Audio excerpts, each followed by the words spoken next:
one and all to another episode of Game Exchange. So it's Halloween, or at least it was. I guess that means it's about time for a Halloween episode of Game Exchange, huh? But what to talk about? Well, one particular game comes to mind that does a good job of amalgamating many of Japan's well-known horrors together, Monster Party. Now, I'm sure many of you remember a very popular and funny fellow who reviewed this game once before, but do allow me to fill in the gaps that the craziness of this game left behind, and perhaps this game won't be so crazy. So these guys, they're the first enemies you encounter in the game, and already you're wondering, what are these? As crazy as it sounds, I think these are flaming Japanese high school students. I draw that conclusion because these bad guys have the big hair of the 80s and that old style of male school uniforms. Now you see this thing right here? Yeah, aside from being nightmare fuel, this is what's called a Jinmenken. As freaky as they are, Jinmenken were actually pretty harmless in old Edo folklore. Weird as heck, but harmless. However, they served as a bad omen of things to come in the future. Some say they had the ability to speak like a human, but usually they would only say things like, "Leave me alone," in low, grouchy voices. People to this day still claim sighting these creepy things, but most write it off as someone in the dark catching a quick glimpse of one of Japan's many smaller primates. This guy right here is probably the strangest, most obscure boss you'll ever fight in the game. But this boss actually comes from the ghost story called Bansho Sada Sashiki. And believe it or not, this isn't the first time you've seen this. Remember this? And this? How about this? Yeah, all of this comes from the same story. As for the story itself, let me just go ahead and quote the Ningyo Jorui version of the story I found online. Hosokawa Katsumoto, the lord of Himeji Castle, has fallen seriously ill.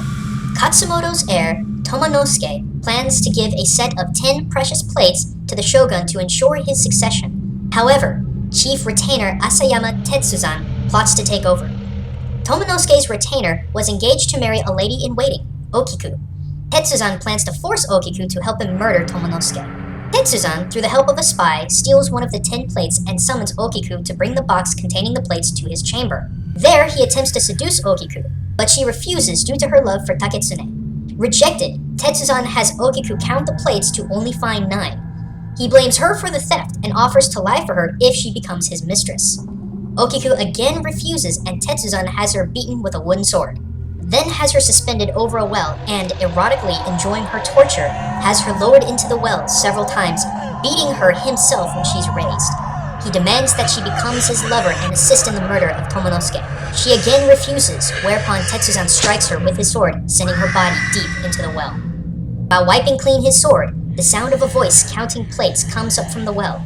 Tetsuzan realizes that it's the ghost of Okiku, but is entirely unmoved. So yeah, it actually makes sense to fight this kind of boss in a Japanese game. Now keep in mind, there are many interpretations of this tale.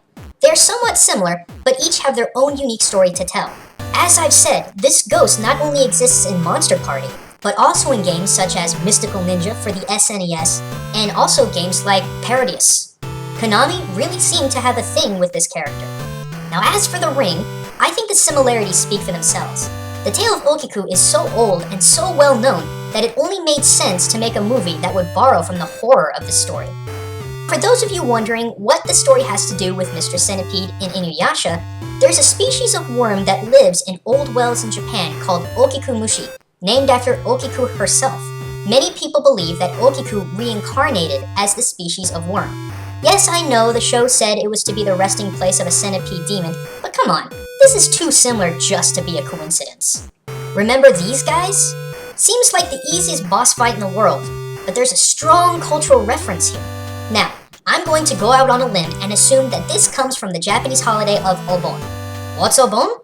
It's a holiday in August where the spirits of family ancestors are believed to walk the earth in search of family, homes, and familiar things they enjoyed in life. Think of this as an Eastern Dia de los Muertos. And it's a happy time of year, but there is so much preparation for the ancestral spirits' return. Most places of work give people a solid week in August off just to prepare for the event. As for the dancing, well, Obon has massive festivals where people would dance several kinds of dances in a circle while music and taiko drums were played. I would know, I was there.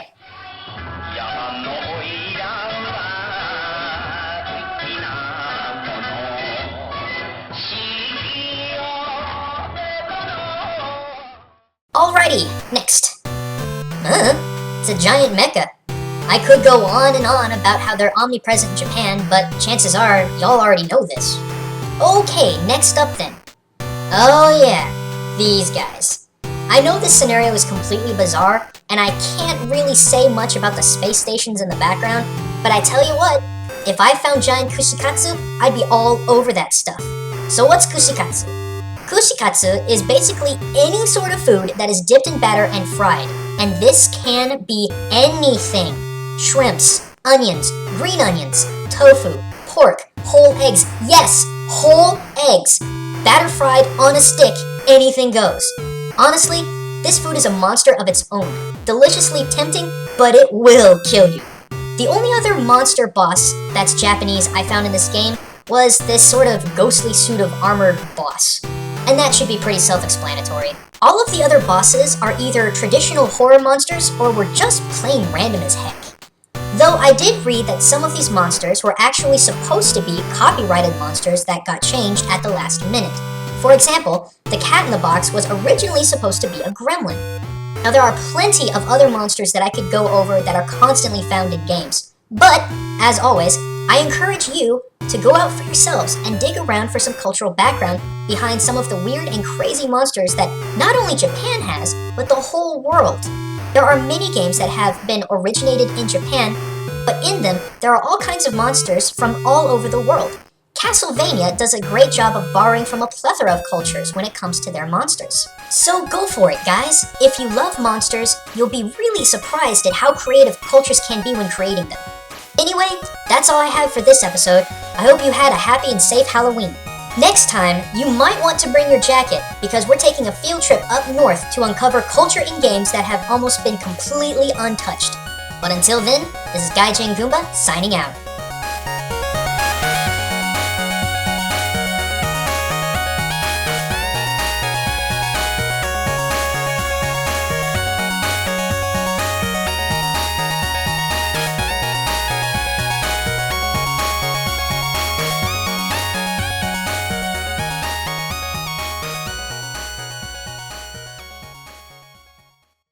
Hey guys, like the show? If you want to check out more, like my sort of podcasty series, goofy animations, or my Gaijin Goomba IRL series, you can check them out on my personal YouTube account. Not to mention, you can keep up with the show on Facebook and Twitter. There's also a DeviantArt fan club if you have some artsy ideas. But if you want the really good stuff, check out my home on the Game Theorist channel. MatPat, Ronnie, and I have a lot of cool stuff that you can learn through your favorite video games. Don't forget to like and subscribe. It helps us more than anything.